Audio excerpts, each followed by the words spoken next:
Hello, everyone. Sorry about the delay. Internet problems, which is generally the same. Always technical issues why I'm late. There's old computers, internet, all that stuff. Um, so just quickly I'll give you an update on things later on. Some of you might have noticed an issue with the website earlier, about an hour and a half ago. That's all been rectified now, and that the website's all working again. It's all back on. And yes, so I'm going to get straight into talk to Don straight away. So welcome, Don Legendary NHL Master Designer, Don Strauss, if I've said your surname correctly. So welcome, Don. Hey, how are you guys? Right. So yes, have you got audio on? Have you got me on in the background? I've got some feedback coming. Yeah, I'm looking for that here to see what we have. Yeah, I've got some. I think it might be your side because my audio is coming through my thing. But anyway, we'll get talking about it. There you go, it's fixed. Good job. Right, yeah. So welcome, Don, to Geeky Jerseys Live. You know all about us wearing a Maniacs jersey. I love that jersey. I haven't actually got one yet, but it will be arriving soon. But it was a nice one to draw. But yeah, we'll get straight into talk about it. So you are a legendary NHL Master Designer, and you've done some of the classic journals. I just realised someone just said you've done Hurley's mask, the Hollywood one, as well. Did you do that one? Oh yes, yeah, that one there. Yeah. Right, that's the thing. I could talk about this stuff for hours, but yeah, it's just so many cool mask designs like over the years. Like I've been saying about John Van Briesbert one. Who was the Sharks one? I was trying to remember the goalie's name earlier. I couldn't remember his name. Yeah, worn by Brian Hayward. He was the original goalie for the Sharks. So. Yeah. So like, but just over the year, like you've done so many, it's just like, just it'd be interesting to talk. Well, I'll talk through John Van Briesbert's one. You were going to tell me all about that a minute ago, but we'll talk through that one to start off with because that is like iconic in terms of NHL goalie masks. So how did the idea come about for that and? For Van Briesbert's piece? Yeah. Like that's what I'm going to talk about, the ideas and stuff, because this is the stuff I love. So it's interesting to get into the ideas of how you got to that. And then we'll talk airbrushes because I airbrush as well, so they're not as good as you. I just airbrush models. Yeah, I use airbrushes and pieces of cardboard and whatever gets in the way, I guess gets used. So, but with John for the Panther. I was working with him probably the year before when he was still with the New York Rangers. Yeah. And when I guess he got the call, then I got a call probably shortly afterwards, I bet, and said that he was traded to the Panthers. And I guess the one request he had was he referenced the original Shark mask that is sitting right here, and wanted something like that for his tour with the Panthers. So I created one for him that followed that same vein as the original Shark, and it was a much more realistic looking Panther with fur and just a more realistic style. Yeah.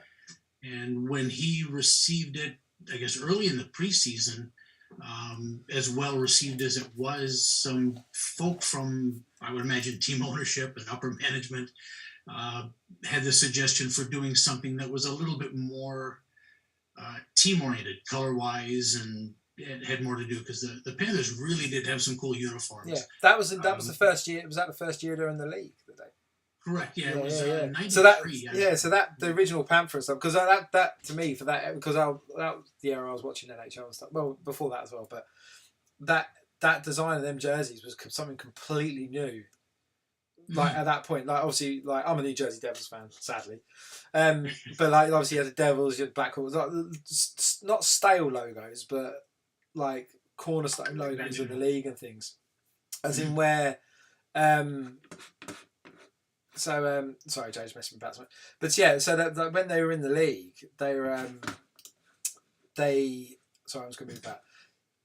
Yeah, so I'm having problems. I'll say that in a second. But yeah, when they're in the league, them uniforms were something completely fresh and something completely new and no one had ever seen. The colours worked as well; they popped, and so getting to the mask, like obviously that matching the team uniform was like, so that was more of an upper management idea than it was John's idea to do that. Yeah, it was. Yeah, John was, I think, very direct in wanting that open mouth around the cage that I started with the Panthers with And again, the Panther, or I'm sorry, with the Sharks, we did. I don't know if the Sharks came about long before the team was even picked or announced. That concept came about just on a, probably you've had them as well, on a napkin doodle when we were Yeah. out at the sports show that started. I guess they have a yearly buying show for all the retail stores, and that's where they introduced the San Jose Sharks new uniforms. When you speak of a uniform that no one has ever seen before and was really, really eye-catching, the San Jose with their teals and silvers and blacks did the beautiful really, colours, really beautiful colour scheme, lovely colour scheme. Yeah, and so after seeing them unveil the jerseys that afternoon, was out with some industry friends that night and at a jazz bar in downtown Montreal, and having our chats and our beverages, I just grabbed a hold of a napkin and thought, geez, if I ever get to make a Sharks mask, this is what it should look like, and sketched it out on a napkin, and didn't think much more of it other than just stuck it in my pocket and found it again when I got home after that weekend, and created, I guess a phrase you would know is an artist proof. Yeah. Just kind of a one-off, just built it on a real mask just to see what it would look like. And then that piece literally got shelved at probably 6 or 8 months until I had the chance to meet with Brian, the Sharks goalie, and show him what my piece was like. So I guess it started kind of a whole new look for masks and mask painting style back in the day. John, I think, was quite fond of it, and as he referenced that for his Panther piece, so I again got him one that was all in creams and beiges and typical Panther colors. So because prior to that, like Goldie Mask wise, like so there's Patrick Roy's mask, which is very kind of angular shapes and lines. I'm trying to think of others. Probably like Hextall's mask at that time was very much lines and like angles and lines.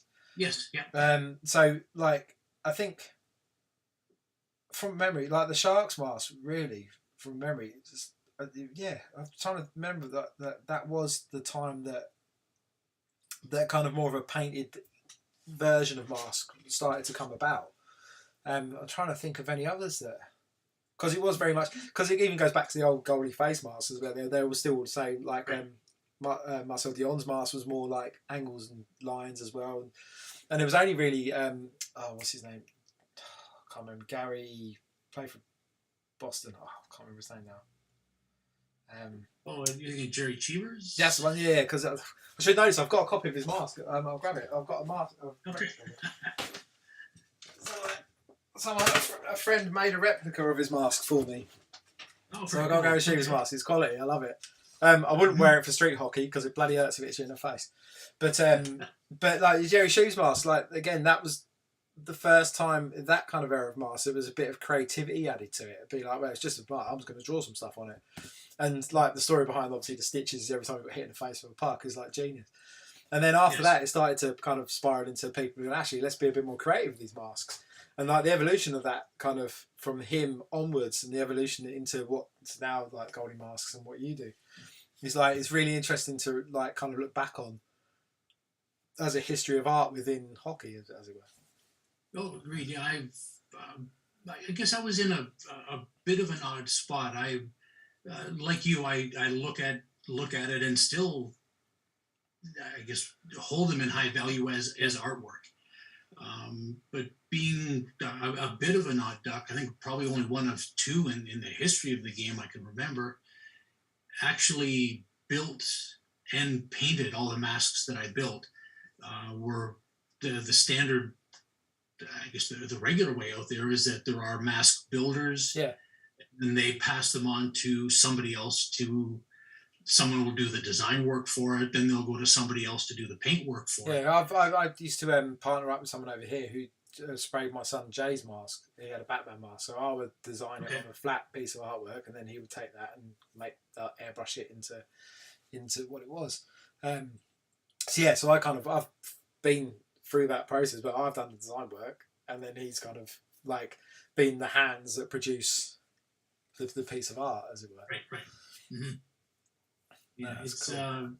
a bit of an, still don't know to this day whether I was an artist that built my own canvases or a mask maker who did you originally make the masks? Like, correct, yes. Yeah, oh, you made them as well. Christ, that's cool. That's even cooler. Yeah. So what process? Yeah. What goes into making the mask then? Because obviously, I would go and buy a Bauer composite mask and be like, "Here's the mask, sprayed out. This is what I want." But what goes into making the mask then? Because that's quite a classic design with the triangles and stuff. Like I've done mask illustrations, goalie mask illustrations, which I sell stickers of. I will send you some. Great. Yeah. But and I think I've got a range with like John Beesbert boss. I've done that as a side profile thing, as illustrations. But like when doing the research for those, obviously Ra's mask had like holes in certain positions, and like Brodor's mask the same, different holes. So they're relatively all around the kind of same kind of area. But your mask that just had the triangles in, like, or was that something you started with the triangle ear holes and things? I don't think I invented the triangle. Yeah. I think not the triangle. Yeah, there's certain things you need to, I guess, work around when designing a mask or building one. We all have ears that need access for the sounds at the rink. There's ventilation that needs to be in consideration or need to be considered, rather than just you need the different. I see we got front camera here, but there are ventilation holes up on top, and certainly with the holes on the side that aid in the hearing around. The difference in the pieces that I built, I guess pretty much start with a real clean sheet of paper in comparison. My background is not hockey. I've never played the game. You're not playing? No, I wasn't a fan beforehand. I didn't rush home and watch it on TV Saturday nights. I grew up in motorsports. Can you admit that as a Canadian? Yeah, I'm going to lose my membership. I know, you get your passport revoked for that one. But my father raced professionally, and that's what I knew as a child. What did he race? He was in drag racing. Oh, cool! Oh, cool! Yeah, drag cars are really cool, and stuff. And did exceptionally well in his era. Members of multiple motorsport halls of fame, and did very, very well back in his day. And for me, that was just a normal childhood. But as he evolved with his sport, he connected with a different group of people who helped bring his sport to the next level and a bit more professional. It turned out that the people that he aligned with ultimately ended up going Can-Am racing and then IndyCar racing with Jacques Villeneuve, the uncle Jacques, as opposed to the younger one that went on to Formula One work. And it was through the Can-Am and the IndyCar people that we worked with that was a great resource for designing and building the masks that we have here. And being that I didn't have any, I'd say, preconceived notions, or it wasn't really hammered into me that the masks needed to be a certain way, because I didn't grow up on it. It wasn't really forced on me that way. Yeah. It was just a blank sheet to design a product that would be the lightest, the strongest, the most protective part out there that we had seen yet. And it looks as though that we hit that mark probably about 30 years ago was when they first hit the market, where we ended up with a complete finished part that weighed in at under 2 pounds is what it came in at. Yeah, right, so, and it was all just using aerospace, or at that time IndyCar technology, for the shells, the materials, the manufacturing process. Oh, cool. Just something a little different than the sport of hockey had not yet seen. Yeah. So. That's proper interesting. I'm not talking much because I'm just listening because it's really interesting. Because I didn't realise you made them. That's like even cooler. It just adds another level to what you do. So with them, when the goalies, so it's generally, I bet your goalie Rolodex is amazing. I bet you've got just names and names and names of goalies in the Rolodex. But when the goalie, so let's say so you said about Jonathan Field, when they come to you, do they generally have a fairly solid idea of what they want, or are they very open with a brief, saying like, I've got this idea, I kind of want, say, you see some these days who have portraits of old goalies on Mars, that they kind of like, well, I want a portrait of this player and I want this number on here to reference this. Are they fairly loose with what they're asking you to do, or are they fairly like, so do some have really tight idea and say this is exactly what I want, reproduce my idea, or are they fairly like, I just need these three elements, whatever else you do is up to you? Like, it's I guess I'd call it fortunate. I guess I've worked with guys from the NHL, and being that I also built masks, it was the first mask through with CSA approval, which for you may not mean a whole ton. But it is the governing safety body here in Canada that deals with stuff for minor hockey players. Yeah, I play hockey, and on the helmet it's got the approval stamp and stuff like that. Like, yes, they're a nightmare to get off the helmets. That's all I remember. You're trying to get them off, they just do not come off. Being we were the first ones through, and the business model that came up with was to be able to mass market these through all the sports stores and make them available to everybody who played. And so I dealt with everybody from NHL folks right around to, I guess, kids as young as 9 that I worked with and their stuff. So I had a real wide, broad range of, I guess, of clients, and having the discussion with them, probably as you have design meetings with your clients as well, where I had a set of questions that I worked with and went through the interview process with a sketch pad, found out what their likes and dislikes were, and go through the whole all the different steps. I've got a sheet that if I'm doing unrelated Geek Joe's work or logo work, I send out this sheet and be like, fill that out, because that will give me a better idea of what you're trying to aim for, and then we will discuss ideas after that. So similar kind of concept. Yeah. So most of my stuff, fortunately, I guess we could do everything in person. Back that long ago, and it borderline embarrassing to say, but the internet really wasn't around back then. Yes, I remember them days.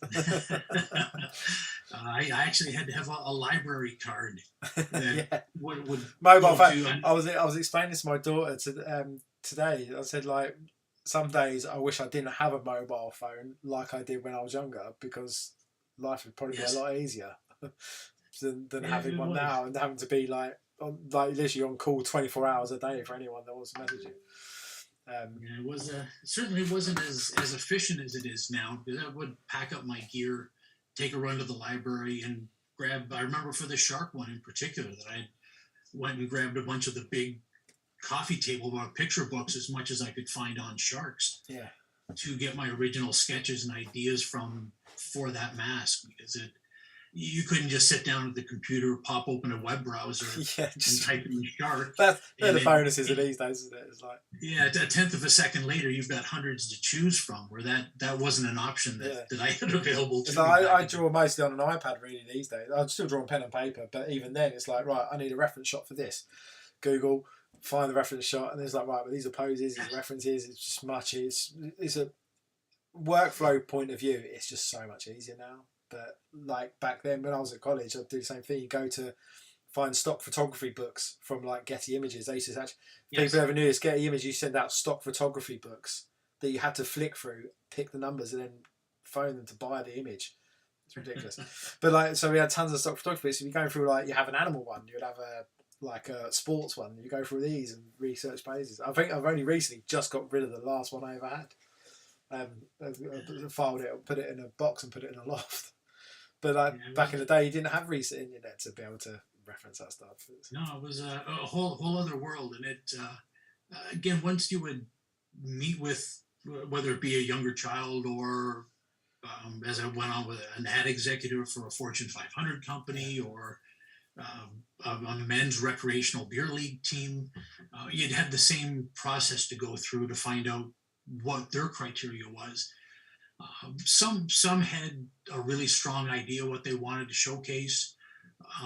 Most of most of the NHL guys I worked with,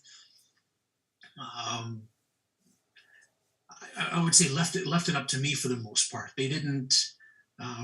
I remember the call I got from John when he was traded to the Philadelphia Flyers, and it was a really short call that I'm going to the Flyers, make me look cool, and that. And, I think there was like a click and a dial tone after that. That was the phone call. So it left everything wide open. A lot of guys that you work with year after year, they begin to understand your style or what you can do and how well you've done for them before, and don't really give you a lot of grief. They stop pucks, they let me do my job, and it was always. I know I can't say enough positive things about the two main guys that I work with, whether it was Kelly with the Kings, then on to the San Jose Sharks afterwards as well, or with the years that I worked with John through the half dozen teams we got to play with him. Just a really couple of stand-up guys that were really supportive and really gave me a long leash to go out and play and create without having to jump through a lot of... Yeah. They're the breed. That's one of the... they're the breeds you love. But that's kind of one of the things that we're quite fortunate doing the jerseys that we do, is that Sean does a great job in when getting the contracts and things to say to them, like, let us be creative with what you've got. Like, and so we've actually had probably more freedom than some have when doing things. We're not really tied, like we're allowed, because I understand the premise of what it is. So it's like we need to be creative in what you got. We'll be respectful of what you have, but they're allowed us to be creative in that space as well. So them kind of briefs are nice because you've got freedom to play about and try things. So you mentioned about the goalies to stop pucks. What happens if they get hit in the head, there's a chip, crack? What is the backup for that? Do you have spare masks that he has? Do you have to make a few, or do they send it to you and be like, repair this, I've got a game tomorrow? I can imagine that's like, I know getting a goalie mask is repaired is a bit of a pain, to say the least. Yeah, it's again, there really isn't one word to answer that question. For most of the guys I've dealt with, there's been the idea of just sending them out with one mask. Then you get the one mask out, and then everybody, I don't want to say logic kicks in, or panic kicks in. Like, oh crap, what if something happens? We better have a backup.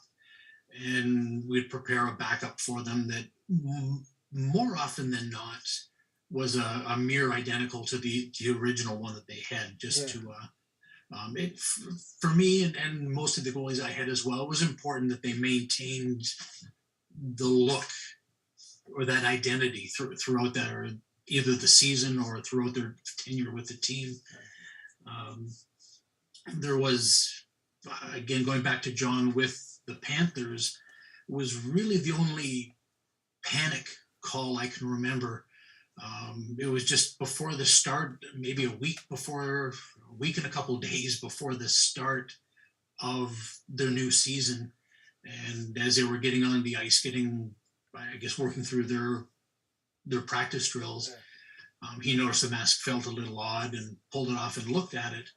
And it turned out that wherever they were the week before, and it was shipped in an airplane, I guess there wasn't any special handling notification. They just tossed the bags up onto the plane, and there was the timing couldn't have been any worse, or the perfect storm, call it how you will. But John's bag that had his mask in it must have been packed right near the big shipping container, the crate that had the skate sharpener in it. Some turbulence, everything jostled around in the back.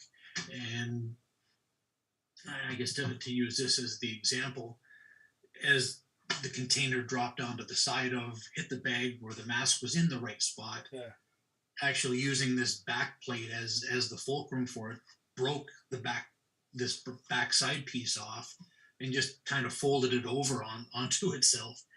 And I remember getting the panic call from John and from the trainer that, holy crap, opening night is a week away. John's mask has been consumed in a shipping accident. And it was a couple all day, all nights They shipped that broken mask back up where I pulled as many parts off it as I could. I had to build a new front shell, Yeah. and it went Oh, through so you have to paint. build it from scratch again, the whole mask from scratch again, and then paint it again. So the Yeah, whole thing I from was scratch. You didn't have fortunate just that like a I had. spare shell kicking about. You had to make it from scratch. Yeah, I was fortunate Oh, that I did have one of a shell in his size, oh right, yeah. in plain white sitting up on the shelf. So it made that process, it made it doable at that point. And Yeah. if we would have had to start from scratch and build a new shell, build a new cage, build like everything was built from a bag of nothing. So it had got really lucky that there was some spare parts Yeah, still no, at the that's shop. unfortunate. So the lead on questions to that then. So how long, start to finish, does it take you? So you've got the mask built, so we know that takes time. But from from spraying the mask to completion, how long does that usually would take you? In general, roughly, like because every mask is different depending on detail and things. So like, Yes, yeah. There's some, again, as you kind of noted, based on the simplicity and or the complexity of the imagery.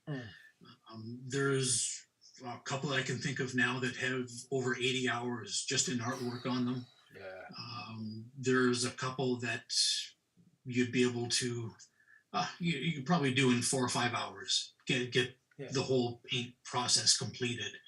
So it's a wide range to shoot between. Because I can imagine John's is a lot of masking off because of the shapes that are for that Florida Pants one, because of the shapes. There's a lot of masking and like and spraying process. It is, yeah. There's very little of what I do is freehand. Um, it's, I guess, with the style that I've become comfortable with, that's been kind of a calling card for me. It's a very noticeable, a very a graphic style, again, similar to what you have to deal with, that it needs to be recognized hundreds of feet out, not just holding it in your hand looking good. It's got to be, so the fewest number of notes you can use in the image to get your point across is the ultimate goal for every piece that I've done. And so the ones that are, you'll see some guys, for this style of artwork, we go to the beach towns on vacation and they'll spray up t-shirts. Yeah. And they can create an image in a matter of a couple of minutes and do a really crazy looking cool piece. But that foggy, softer style art, I haven't found it that it really suits this type of canvas exceptionally well, considering the distances and how photographed they are. So I guess a victim of my own stylings, there is a lot of taping, spraying, backmasking to cover it up, opening up other areas. And it really shouldn't be painting a mask. It should be taping and untaping, because where there's more of that in it than painting most of the time. Yeah. No, it's cool. With Kelly's mask, just quick. So we've talked about having to redo masks, making spares and things. Like, say you were doing something like Kelly's Hollywood mask. Like with that, if you found you were making another replica of that mask, do you find like I've done this with when we reproduce jerseys or re-release jerseys, that I'll go back in and be like, I'm tidying this bit up because I hate it, and so I'll go back in and like make adjustments, even though to the consumer that wouldn't really make any difference, but to me I'm like, right, I've made these adjustments to things that are irritating. As an artist, you have, when you're doing certain bits, there are things that you know when you finish, you're like, I do not like that, I hate that section, but then you get the chance to go back and you're like, right, I'm going to fix that because it really bugs me personally from a design perspective. Do you find that you go through sometimes when making a mirror, say an extra mask, that you go through and make adjustments to that mask as well, like the things that irritate you? Or would you just literally straight as the original one was, and they're exactly the same? I'd like to make a joke and say I've never made a mistake, that they're all perfect the first time. But that would be lying to you. That never happened.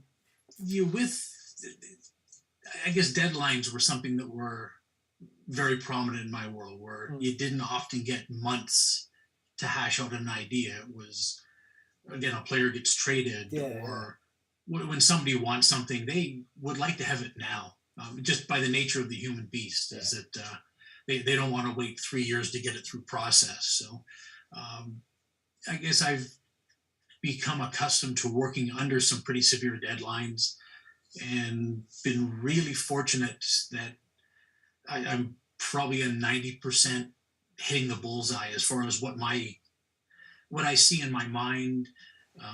Even when I start to do a paper sketch, because I think, as we've been back and forth before, or at least with Jean, that I'm not a computer art guy. I was generally so busy keeping up with just old style paint on canvas work or pencil on paper work that I've never had the time to even take the time to try to figure out how to properly deal with the stuff that you deal with. I'm still blown away by how quickly it happens, or how quickly you can make it look like it happens. Yeah, sometimes it takes longer than I would like it to. But then again, it becomes that years of practice. I've been inside for 20 years, so I've used Mac since I started pretty much. I was doing everything by hand first, but I used a Mac later on in my college time, and then just learned as much, because in the industry you had to use one, so I just learned as much as I could and refined my Illustrator skills over that time to be able to get things done quickly. Okay. And so it's that kind of thing. It's a matter of process and working, isn't it? Like the more you do something, the better you get it, the quicker you get it, the more efficient you become. You use certain bits to do certain things, and developing your own style of. Because I know when I do my pre-sketches, when just trying to get like you, the idea is. It's not really a 9-to-5 job where you can get up and say, okay, from 10 o'clock to 11 o'clock, I'm going to work on having an idea. Yeah. And then from 12 o'clock to 1 o'clock, I'll sketch that idea. It either comes in a complete flood at odd, bizarre times of the day. Yeah. You just keep paper kicking around. Even now, like I said, I still use iPad and things, but I have sketchbooks next to me, and I'm like, yes, you don't know. You could be looking at something else and go, that's it. That's what I need it to be. And then you're like, right, I've got it. And then the idea's fixed. It happens quite often like that. That you just, the idea comes when it comes. And there is no real set rule. It doesn't follow a schedule. No. It's like when we were talking. It's a week off. It's like when we were talking to Kevin Smith a few weeks back. We sent an idea across for a Bob Hawks jersey that we were working with him on, and so I added shoulder patches, and the shoulder patches are like the Chicago Blackhawks shoulder patches, like the C with the Tomahawks. Well, I made a B with some joints across it to kind of mimic that kind of thing. But that idea came. I was in the shower, oddly enough, and not that I was thinking of Kevin Smith in the shower. That sounds a bit weird, but it was in the shower, and I was just like, oh, hang on, this would be real, and just the train of thought kind of started, and I was like, oh, that'd be really cool, that'd be funny, because it's a reference to a Chicago Blackhawks jersey anyway, and then that reference is it's a little touch, but it's a nice subtle reference touch to it as well, and it just ties the jersey up together. And so the ideas just happen when they happen. Unfortunately, I had to get out of the shower and get downstairs and be like, right, I've got to draw this out so I can know what I'm going to be building. But it's that kind of process. So let's talk techniques, skills, and materials. So airbrush wise, gravity feed or bottom feed airbrush. What do you use? C, all of the above. All right. I imagine you've got multiple airbrushes for different things. Yeah, I'm not an airbrush pig. I've got, I think, 4 or 5 of them. Some different, I guess, trying to explain it away. Some spray in a wider pattern than others do. Yeah. Others have for really doing fine work. So it's needle sizes and things like that for doing fine work. That's right. Yeah, and then the viscosity of the paints that go through it are different on some than others. So it's like if anybody who golfs and they've got a bag of 12 or 13 clubs in there, and each of them are considered a golf club, but they each do a different job. Yeah. And so different tools that I have are airbrushes that used for different styles of painting or different applications for it. Cool. I've got one that I use for probably 70% of the work that I do. But when you get into the really crazy fine stuff, there's you need to get a specialized tool for that. Yeah, no, it's good. It's So I mentioned I'm learning to airbrush, but I paint models. I paint little figures, but I'm learning to airbrush them. But like I was talking to someone the other day, and so the airbrushing I do is like slight detail, but a lot of it's to add volumetric lighting to things. Essentially, is what it's for, and then you kind of use inks over the top and stuff. But like it's like learning about like volumetric lighting from a 3D perspective rather than a 2D perspective, because obviously I do it on the computer and I draw and I understand light sources and things like that, and then it's like, hang on a second, I'm gonna have to change my whole brain to think about this in a 3D manner now, and to be like, well, the light's coming here, so this will reflect this, and the light would hit here, and then use things like zenithal spraying to then figure out the light sources. But I'm only using acrylic paints. In terms of paints that you use, like, are they more enamel based paints or are they acrylic based paints still, and then you varnish over top of those to keep them from getting damaged? Yeah, for most of what I do, it's still based in an automotive style paint. Yeah. I'm still using solvent based, as opposed to a lot of the guys now have made the switch to water based paints. But it still is the solvents for me. I can hate to fall back on the crutch of as you get older, I've had 30 or 40 years of working with those paints. Yeah. So for me to switch gears and change up medium, it's a big switch to do that as well. Like to change up to go from a paint that you're used to using so much and like familiar with, and the application of that, you know exactly how it's going to work on the material you're going to, and then to suddenly go, right, I'm going to go to water-based paint, and then the whole thing, the way application is different, it comes out at different rates, then PSI and stuff, or the finish and the application of it on the material is different, and it adds all these other. It's like going from doing print work using Pantone colours to going to doing fabric work and using fabric Pantone colours, which act in a completely different manner compared to normal Pantones on print, because they're for paper and things like that. It's where using material ones, so the colour that you pick is actually probably 3 shades different to what you want it to be. So it's that kind of switch, isn't it? Like it's different kind of. Yeah, it's paint is what some people may think, but it's as I guess even the automotive stuff, I've used it in ways that it probably wasn't designed to be used, and I've had to work around different ways to get the techniques that I see in my head, and then I'm trying to get product that really wasn't designed for use of things that I see in my head. So there's a lot of experimentation that I had to go through to create the looks that I'm comfortable with. So to now go back, it wouldn't be right back to square one, but there would be a lot of changes with the rate in which the product dries, how thick or how thin you need to apply it, the translucence or the transparencies of the paint. There's a lot of different elements to it that, yes, there's some guys now painting, most of the guys now I'm sure are painting with the water-based stuff and getting great results. I guess this old dog probably needs a while before he can learn a new trick yet. So, do you use a lot of mediums like thinners and things like that, or do you use like spirits to thin these paints? They are thinners, but I guess to overstate a phrase, like a lacquer thinner. Yeah. It's not an oil base; it is a lacquer based product. So.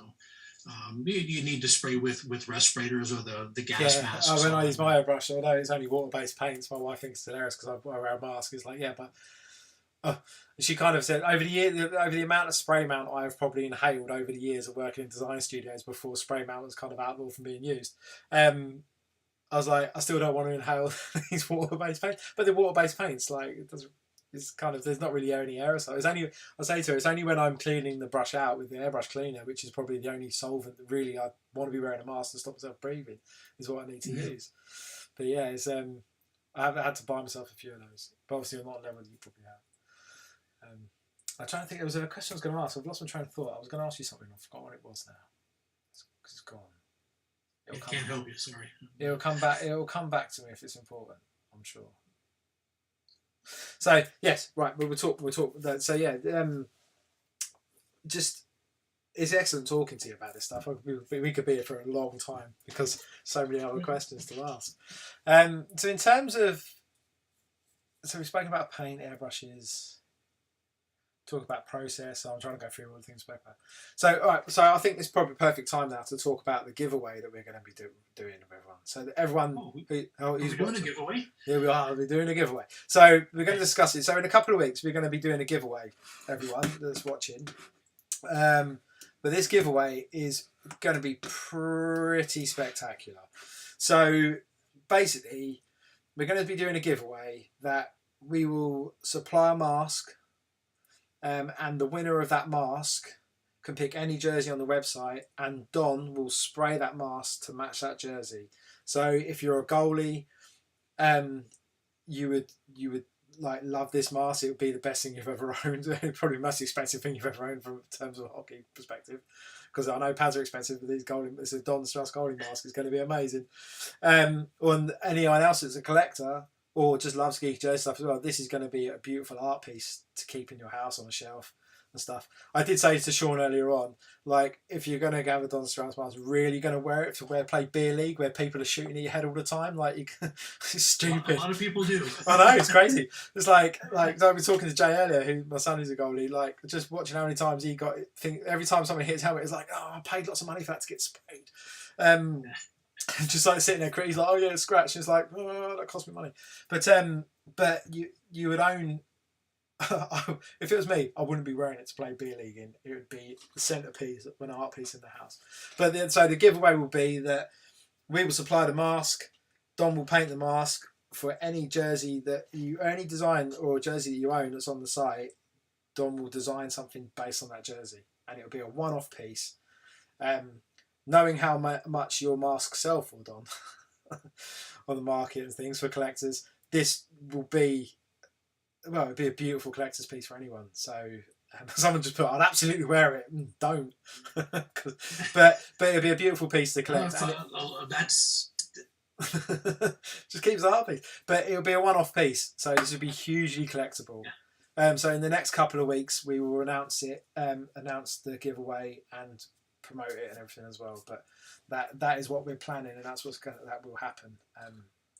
So yeah, so look out for that, everyone. It's going to be amazing. I'm looking forward to seeing what you do, because it'd be interesting. Well, one, it'd be interesting what design someone picks. If it's one of mine, it'd be really cool to see what you do with that. If it's not one of mine, it'd still be cool to see what you do with it.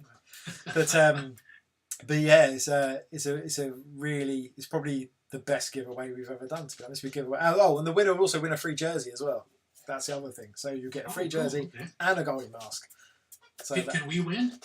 I'm not sure. I'm allowed to get involved, to be honest. There's been times we've done giveaway, and I'm like, surely I should win one, but I get them sent to me, so it's all right. But I would love the mask. I'm sure my wife would probably moan about where it would go, but it would go centre stage in the front room, to be honest. Or my son or Jay would have it, and he probably would wear it, and I'd be like, don't wear it. But no, it's a great prize, everyone. So definitely keep an eye out for that. We will announce it, and once it's announced, I'm not sure what the criteria. We haven't figured out the criteria of being part of the giveaway yet. So once we've figured that out, we will get it out there to you all. But look out for that for sure. And again, you're going to get NHL quality mask from the legendary Don Starus. So it's going to be awesome. No, it's going to be I used to look forward to it, because there is quite a lot of similarity in our styles as far as your illustration bits and sort of concepts that I've had to work with for the mask. So I'm anxious to take the lead from whether it's one of your pieces they choose or not, and to come up with a three-dimensional functional part that somebody can wear. So it's going to be good fun. It's going to be a good thing to do. Yeah, sure. I'm excited to see what happens. So hopefully we can get Jay on board without breaking the stream, so I have to fix it. We'll get people to ask questions. I think today, really, you don't need to ask me questions. I think questions should be fired towards Don, to be honest. So if anyone's got any questions, Jay is on the moderating. He's going to jump in a second if he doesn't break my stream, and I'll have to quickly fix everything. So Jay, can you hear me? Please appear. Is he going to appear, or is he not going to appear? This is where it all starts going wrong, and he just doesn't turn up. But fire some questions, Jay, on the stream, and then Jay will fire them at Don as well. He might have questions himself, actually. Should I hear Jay at this point? He should be here. I'm going to message him now and tell him to pull his finger out because he's holding us up. Hang on a second. Here we go. Using different stuff to get involved. Oh, here he is. He's arrived. Is he going to ruin the stream? Yes, he is. Oh, sod. There we go. Jay, can you hear us? Yeah, sorry. I literally needed to choke as soon as I came on. Coughing your lungs up. Oh. Right. Yeah, I've picked up a couple. There are some still being fired in the chat. So am I good just to get going with it? Just fire questions at Don. Like it's going to be amazing.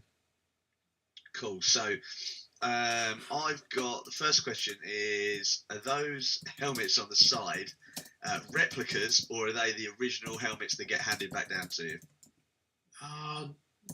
C, all of the above. There's Kelly's Hollywood is one of the with some of the pros we work with, we've agreed to do a limited edition run of game ready duplicates, so that if their mask was stolen, they could reach to any one of these collectible pieces and use it in a game. It's not just a look-alike part, it is frontline battle gear. So this is one of Kelly's that was part of that edition. The shark here, if I could pull that one out, is the actual original game used first shark piece that hit the rink. How much do you think that is worth? I know copies of that mask sell for a lot. How much do you think that one there is actually worth? I've had some pretty crazy figures thrown my way that could probably. I don't have a kid to put through college, but could put kids through college. Keep my dog in Milkbone for quite some time. It's really unnerving and flattering at the same time to see the values that these pieces have gathered over the years. I guess the Islander piece back here, also one of John's. That was legitimately one of the spares or the backup that was built to replicate his first one. That it was shipped. I guess he was shipped a couple of them right from the get-go. So we got a little ahead of the curve to make sure we had a backup for him at the time. The batch really splits the difference between fully authentic game used first edition to game ready replicas to legitimate backup that the pro had sitting in his bag ready to go. Okay. We've got, have any goalies asked for a rushed helmet as the other ones have become bad luck? I guess whoever wrote that probably is aware that goalies are a quirky, superstitious bunch of fools. Yes. What was your quirk, Jay? Left pad on first. Left pad on first always. I just got changed. I just put the kit on and got out on the ice. Yeah, we had stories from some goalies we work with. We did a home and an away combo. Sort of the way the jerseys are, whites and blacks. We did similar looks on some masks. Oh, that's cool. The concept of them being home and away worked out well until they either had a really good game or a really bad game, and then it stopped going with that rotation. Then the home mask would be with the away jersey, and there are some really great ideas that didn't always come full circle. So cool. Right, we've got the next one. Is there a fraternity of other mask designers that you've befriended over the years and shared stories about your unique skills? Oh, have there been? Yeah. I think that's probably opened up more since I stepped away, or since a number of us have stepped away from actively building. I still paint, but I put the manufacturing aside 15, 17, quite a number of years ago since I was actively building the armadillos, the masks that I built. Since I've stepped away from building, I don't know, I guess the pressure might have been off for me and for everybody else. So we've we've crossed paths. A number of other makers, other painters. We still, I guess I keep in touch with them now more than what we did when we were actively engaged in battle. It's, I guess, a much friendlier playground now than what it was then, and we probably have a lot more time to be able to get together with one another and share stories. So. Awesome. Someone has asked, do the old mask paint jobs hold up better than the new matte finish ones that are becoming the new norm? Guess it probably is all going to depend on which products they use to create the matte finishes. With the products that I've used for matte, it is still a clear coat that goes on over top. It just has a different level of sheen to it. So as long as it's, for me, the same brands that I've been used to working with, it really shouldn't have an effect on the level of protection or the level of finish that it has. I have a question. Joe, put my hand up. I remembered what I was going to ask you earlier. How have you found, like, with the occurrence of like mask wrapping affected like custom pieces and airbrush pieces rather than people just getting like flat art wrapped on a mask? How have you found that has impacted? Yeah. And now everything is printed out on adhesive vinyl, and everything from all the stickers, the numbers, the crazy paint schemes all get stuck on with vinyl now. So it's a very easy way for that world to get different imagery up without all the time and the expenses. As much as they damage their vehicles, I think the wraps happen quite a bit quicker to apply a wrap than it does to actually paint. And we talked before about running tape and letting it dry, spraying the different areas. So it has its purpose. It's an affordable way for, at least I'm assuming it's an affordable way for some people to end up with decoration on their mask. Sorry, the internet crashed a bit for me here. I think we stalled for a second, but the answer, it carried on and gave a good answer. So it was all right. So, like, why Jay's catching up, or if he's still here. Jay, you still there? I'm still here. He's still here. We're back up and running. The internet dropped, sorry, people. So just another quick question on the back of that. Like, obviously, with Dominic Hasek's mask, obviously he's wearing a Cooper. Or well, Winwells, but Coopers essentially.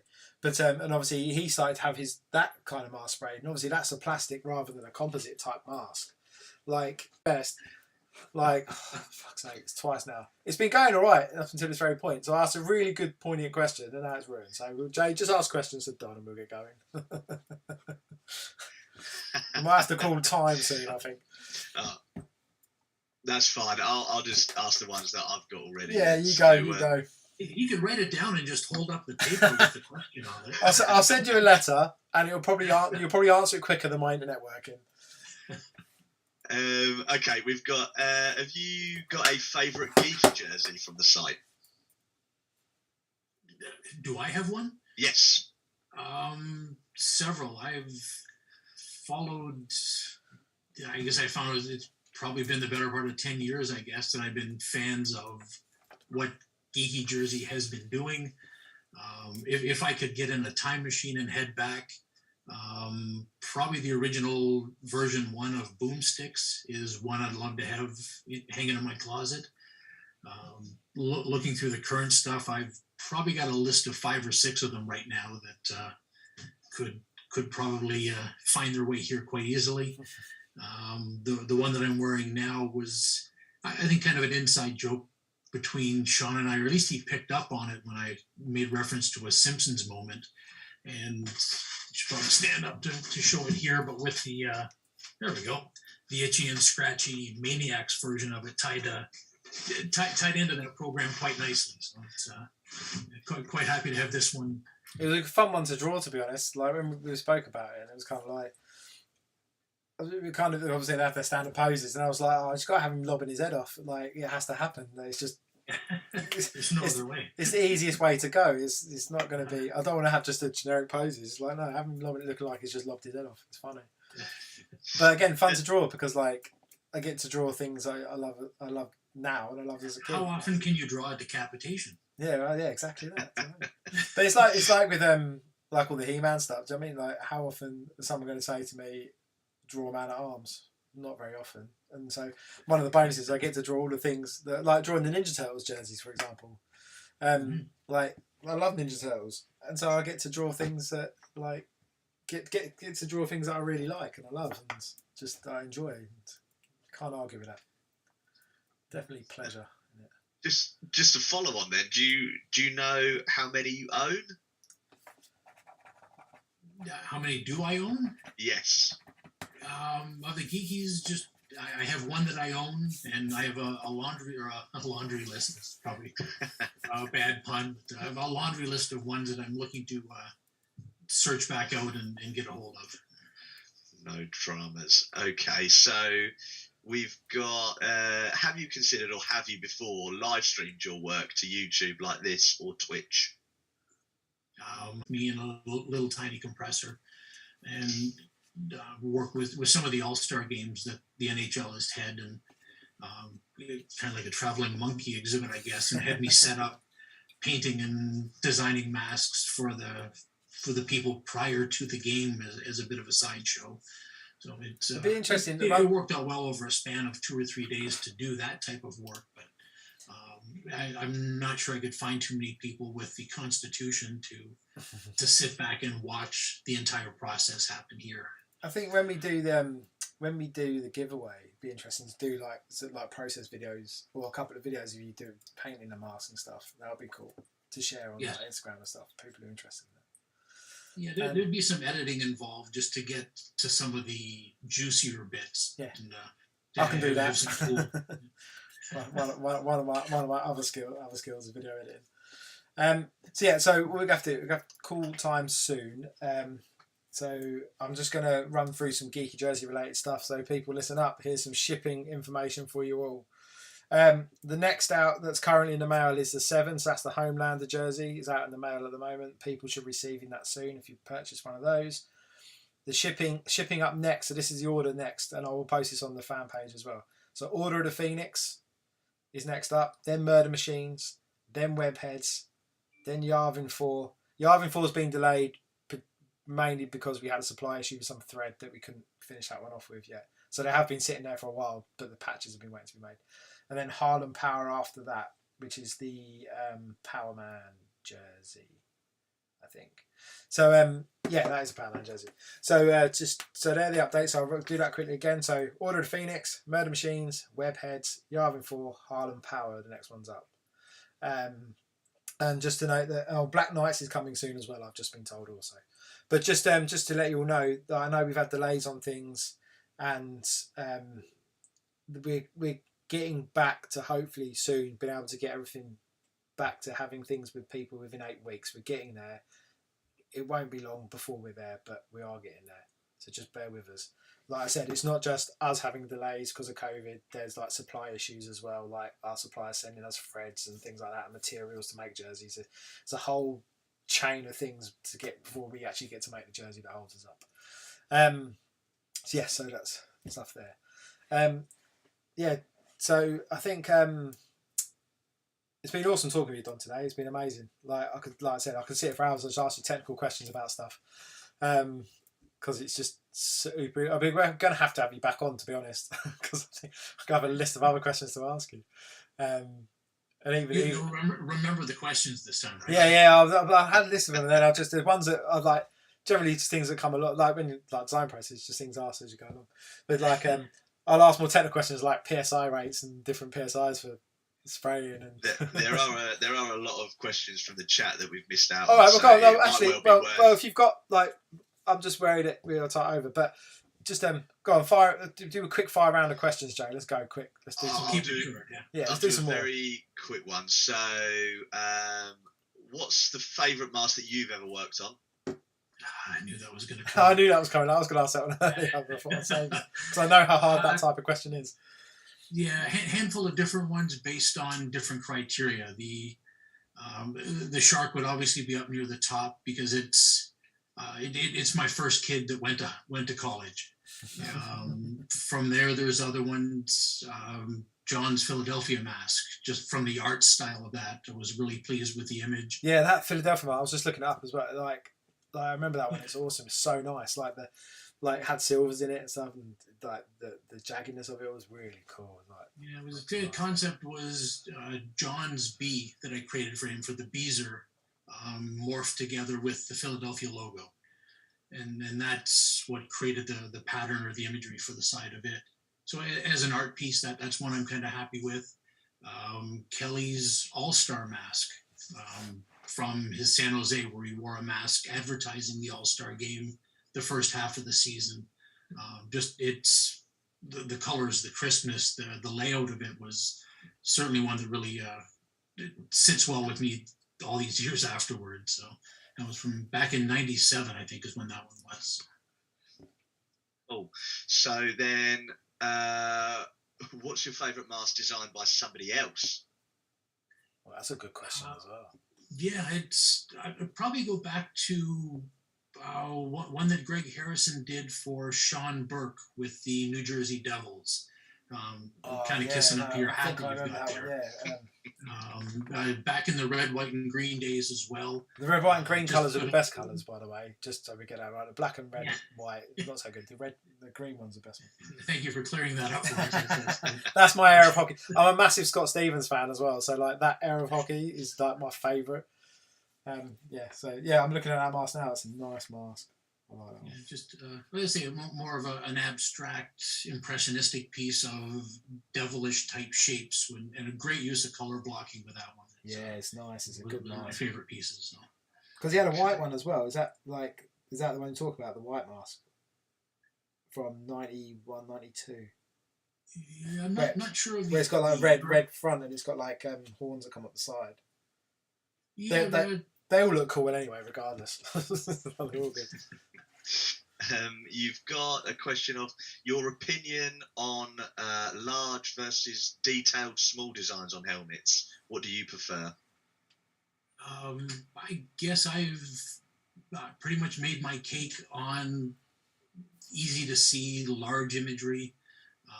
Because of the scale of the product, the distance from which they're viewed at, it needs to be seen from many different distances and from many different angles. There's an epic amount of talent and work that goes into the new style to put it in that kind of framework. Yeah. But it's really great when you hold it in your hand, but hold it out at arm's length and it loses the value of the effort that was put into it. So it's got to play to a bigger audience. For sure. A nice, quick and easy one. Have you ever done anything with the Dallas Stars? Many years ago, one of the players that I worked with in junior hockey here in Canada was drafted by Dallas, and it had a short stint, I think, with their farm club. May have made it up to one game. A player by the name of Mike Torchia did a predominantly gold-based mask with some green and black intertwined stars on it. That might be a hard one to pull up an image for. I can see it clicking away. I'm going for it. I'm trying. I don't even know how to spell his second name. Yeah, that might be some homework for me to dig through. Oh, there you go. I found who it is. Let's see. Big Fun's mask. Oh, there's a picture of him in a Dallas mask, but it's just a black helmet. Well, while Andy delves through the internet to try and find that, have you been approached by... He played for the Sheffield Steelers. He played for the Sheffield Steelers. I recognise the name. He did play over here for one of the best clubs in the country. Yeah. So anyway, sorry, Jay. Didn't mean to interrupt. It's not saying a lot. One of the best clubs in the country over here is nothing really. No, it's like farm hockey over Richmond. Have you ever been approached by EA to have your designs featured in an NHL game? EA, sports. Yeah, a great group of people. EA, trying to go back, maybe EA 97. Fortunate enough to have the cover of EA 97 with John on the front. Oh, yeah, with John on the front. Yeah, I remember. And loved that game. Then the disc that went into the computer, the gaming disc, was just a solitary picture of the mask that I built on that disc. Oh, that's awesome. I remember those as well. I think, what do they call it, a mask finder or mask builder? mask viewer, perhaps. We work with EA a fair bit to get them an authentic, similar to what we have here with our replicas or our duplicates. EA back in the day amassed quite a collection of game-ready duplicates of not just mine, but all the other masks out there as well from that era that they photographed and videoed and integrated into the games. So cool. Cool. So we'll ask literally like 3 more. So one person has just asked, please ask you if he knows that he sounds exactly like Bob Odenkirk. Do you know that you sound exactly like Bob Odenkirk? It's all good, man. I've never heard that before, but I'll play along with it. That's just not Krusty the Clown. And we'll finish on one which I guess is maybe a bit of a difficult one, and I'm not expecting a name drop, but have you ever worked with someone who has just been extremely difficult to find a compromise or a design on? Oh, the difficult client question. Yes. It's that question that you can't usually say who the client was because they might hear this and go, what the fuck? It wasn't so much the client, but the advertising agency that sponsored the car. It went through 3 or 4 different layers, which started out as what I thought was a really cool idea, what the driver thought was a really cool idea. And after 3 or 4 rewrites or adjustments, it pretty much got watered down to what would have been just a decal stuck on the side of the helmet. It was a really cool, imaginative first go round that just was trashed by the time it ended up making it to print. So, do you find that, obviously, I take it there's a lot of input from a lot of other people. So when you go back to NHL teams, do you find that the teams have a lot more input than maybe goalkeepers would like or you would like? Back when it was, I remember back in the day, but back when I was involved with it, there wasn't a lot of unnecessary input. I know with the Panthers and John, whoever it was that had the suggestion, whether I don't know how far up the ladder it went, but it turned out to be a really positive end result. I try to have as few cooks in the kitchen as possible. Not to say that I love collaborating on stuff, but when too many people get their fingers in there, it just kills the original concept pretty quickly. So for sure, yeah. No, perfect. I think, to be honest, looking at the time, we'll probably leave it there, Andy. Yep, cool. No, it's been, like I said, Don, it's been amazing to talk to you. I'll talk to you again after we finish. I can just go straight away for a bit. But no, it's been excellent. I hope everyone enjoyed that, because it's not every day you get to ask someone of Don's calibre of designing NHL masks a lot of questions. And I apologise for my crappy internet today, but can't be helped, unfortunately. I've moved the computer from where it previously was, and it clearly doesn't like where it is, and that's why it's not connecting to the internet properly. But yeah, so everyone I'll put the shipping update on the fan group later, so everyone's checked that, so everyone knows it's coming. We're getting there. Things will start being a bit swifter, being delivered. And everyone enjoy the rest of the week, even though there's only a day left. But you've got the weekend as well, so enjoy that. Thanks very much, everyone. Cheers. Bye-bye. Thanks, everyone. Thank you.